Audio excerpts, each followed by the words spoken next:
Jadi judul praktikum kami ini yaitu praktik kimia asam dan basa. Latar belakangnya, asam dan basa merupakan dua konsep penting dalam ilmu kimia. Dalam kehidupan sehari-hari, kita sering menjumpai berbagai macam bahan yang memiliki sifat dan asam dan basa. Beberapa jenis buah-buahan dan bahan alami yang kita konsumsi memiliki rasa yang berbeda-beda, yang sebagian besar dipengaruhi oleh kandungan asam atau basa di dalamnya. Yang ketiga, tujuan praktikum. Yang pertama, mengidentifikasi sifat asam atau basa pada beberapa jenis buah dan bahan alami serta lakmus sebagai indikator asam basa. Yang ketiga, menerapkan konsep asam basa dalam kehidupan sehari-hari. Adapun tujuan utamanya, yang pertama, asam dan basa. Asam adalah senyawa yang jika dilarutkan dalam air akan menghasilkan ion hidrogen H+. Sedangkan basa adalah senyawa yang jika dilarutkan dalam air akan menghasilkan dapat diidentifikasi menggunakan indikator salah satunya kata lakmus.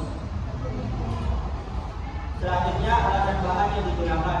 Adapun alatnya, yang pertama gas tetes, yang kedua tabung reaktif, yang ketiga gelas kimia 25 ml, yang keempat pipet tetes, yang kelima kertas lakmus, dan yang keenam wadah atau gelas plastik. Adapun bahannya yaitu matoa, jambu, parfum, sari kacang hijau, nanas, bawang.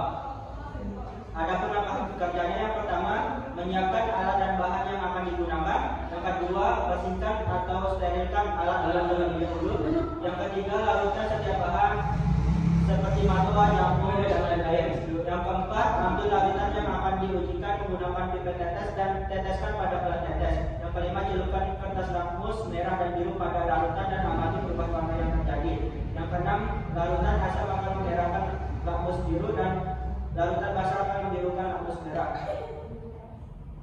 Dari percobaan campuran tiap larutan dengan cuka dan sebagainya lagi dengan air campur. Yang kesembilan, amati setiap perubahan yang terjadi dan tulis data pengamatannya. Adapun hasil data pengamatannya bisa dilihat di bawah ini. Nah, selanjutnya, Alis. Selanjutnya kami akan mengajukan beberapa pertanyaan dari apa yang sudah kami presentasikan. Apakah ada pertanyaan? Apakah ada pertanyaan? Saya. Ya.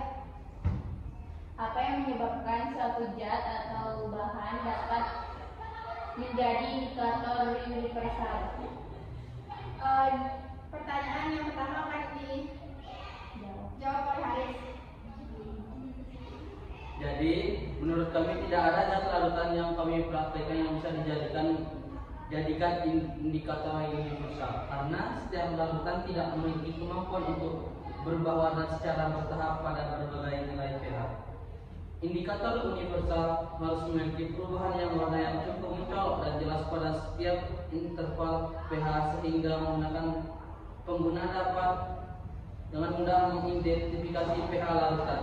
Sedangkan larutan yang kami ujikan tidak menunjukkan perubahan warna yang terlalu mencolok atau jelas, sehingga tidak ada larutan yang kami praktikkan yang dapat dijadikan indikator universal.